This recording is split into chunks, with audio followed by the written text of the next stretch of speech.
Legal analyst Dan Abrams, former FBI Special Agent Brad Garrett, and Dick Clark, counterterrorism chief for two presidents Bush and Clinton. And Dan, let me begin with you and this question about the questioning of the witness. At least at first, he will not be read his Miranda rights. That's right. You heard Pierre talk about this public safety exception. And basically, the Supreme Court has recognized that in some cases, if there's the possibility of an imminent threat, that you can ask limited questions without first reading someone their Miranda rights. And that's what they're saying here. Now, down the road, will someone challenge it and say, this shouldn't have happened? Sure. Courts may have to resolve the specifics in this case later. But then there's no question that the U.S. Supreme Court has recognized this limited exception to reading someone their Miranda rights. Even after a suspect has been in custody for a couple of days? Well, then you start getting into the questions, right? Because the Supreme Court case basically involved stopping a guy who had an empty holster. And they said, where's your gun? And he said, oh, it's back there. And the question there was, can that little statement be admitted? The court said yes. When you're talking about 2 days, the questions become more difficult as to whether it's legally permissible. But the FBI and this administration have clearly taken the position that you are allowed to ask these types of questions even after the fact. We're also seeing calls from some senators, Lindsey Graham and others, saying that instead of being tried in court, he should be treated as an enemy combatant. Yeah, it's not going to happen for two reasons. First of all, he's a U.S. citizen, captured on U.S. soil. And the reality is he couldn't be tried in a military tribunal anyway. The question is, could he be questioned as an enemy combatant? It's possible that he could be, but there seems to be no real reason to do that since you have that Miranda exception. They can ask these types of questions. It seems that would be foolish, and you really could hurt the case there, I think, by declaring him an enemy combatant. So let's look at exactly what the FBI is doing right now with Brad Garrett. What will be the nature of the questioning? What else are they doing around the suspect now? Two main things, George. One is, are there other bombs, bomb components, or any sort of ordnance out there that is set to go off, or somebody else has access to it? The second prong that's the most important is, are they connected to anybody else? Is this a group, a small group, a large group? And if so, are they about to attack anybody? And there had been a report that two young men were picked up in New Bedford. First, they were questioned on Friday night, but then police went back in on Saturday and took them away in handcuffs. But any concern about that at this point? Not that I'm aware of, but there will be a lot of false leads in this case, maybe loose associations to both of them that have nothing to do with terrorism. And a lot of questions as well about the fact that Tamerlan, the older brother, had been questioned before by the FBI in 2011 at the request of the Russian government. Well, that's right. But think about this, George. There are hundreds of thousands of young adults in this country that visit extremist Islamic websites.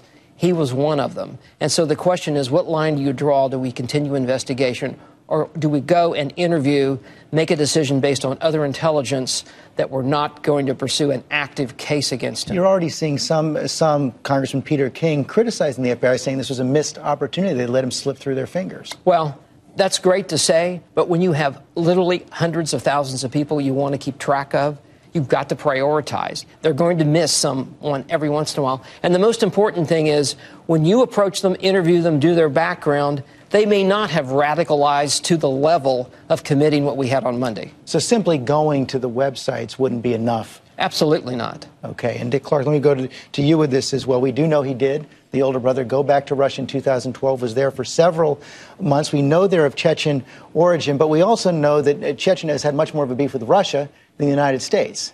Well, actually, George, Chechens have been involved in al-Qaeda since almost the beginning of al-Qaeda. They were involved in fighting for al-Qaeda in Bosnia. They were involved in fighting against the Northern Alliance in Afghanistan. So there is a record there. But the real question here is, how do you tell when someone gets radicalized? They're normal, they're happy kids in Cambridge, then something happens. A switch is flipped. How can the FBI, how can Homeland Security notice when that happens, when the radicalization occurs, especially if it's self-radicalization online? It's very, very difficult to do. What I want to know is, what did the Russians do when he went back to Russia?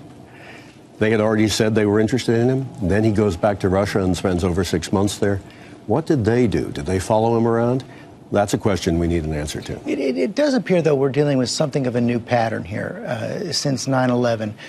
Terrorists or attempts at terrorist attacks by people who've been in the United States for quite a long period of time, who at some point, as you point out, become radicalized. We're figuring out what the trigger is. But these have not generally been. The Times Square bomber had some connections overseas. Major Hassan had some connections to Lockheed, but not parts of larger, broader conspiracies. Yeah, and this probably will turn out that way.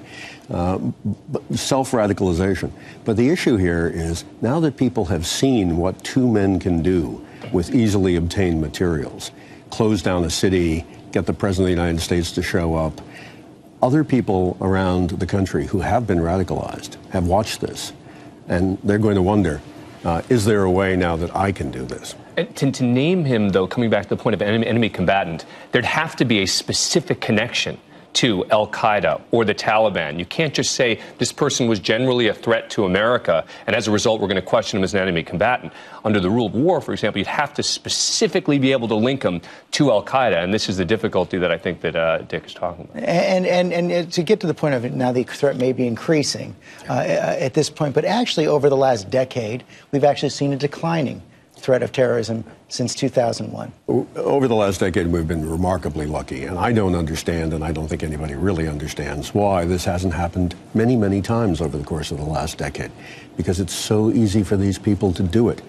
Now, the FBI has done a good job of pretending to be al-Qaeda, and when they see someone has been radicalized, approaching them, pretending to be al-Qaeda, getting them to do something, and then arresting them. And that works, but that's not the only explanation.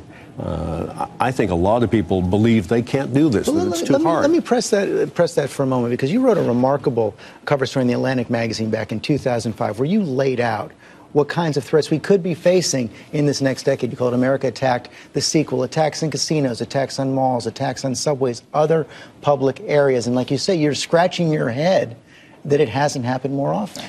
The only explanation I have, aside from the fact the FBI has infiltrated these groups, is that the potential attackers think it's too hard, which it's not.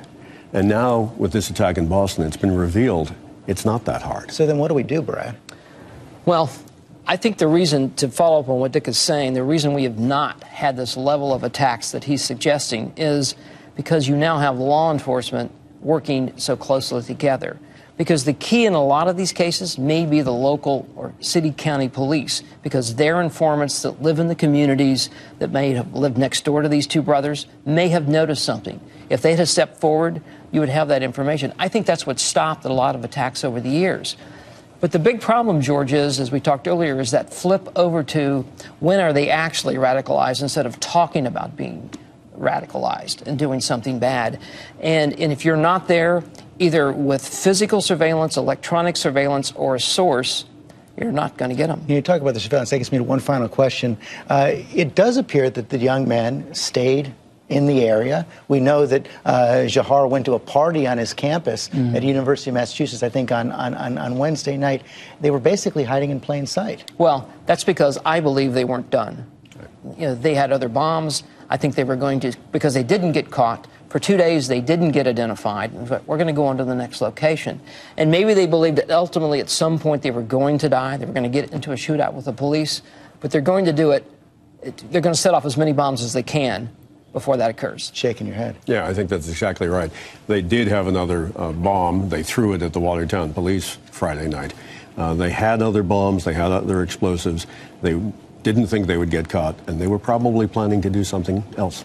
Okay, gentlemen, thanks very much.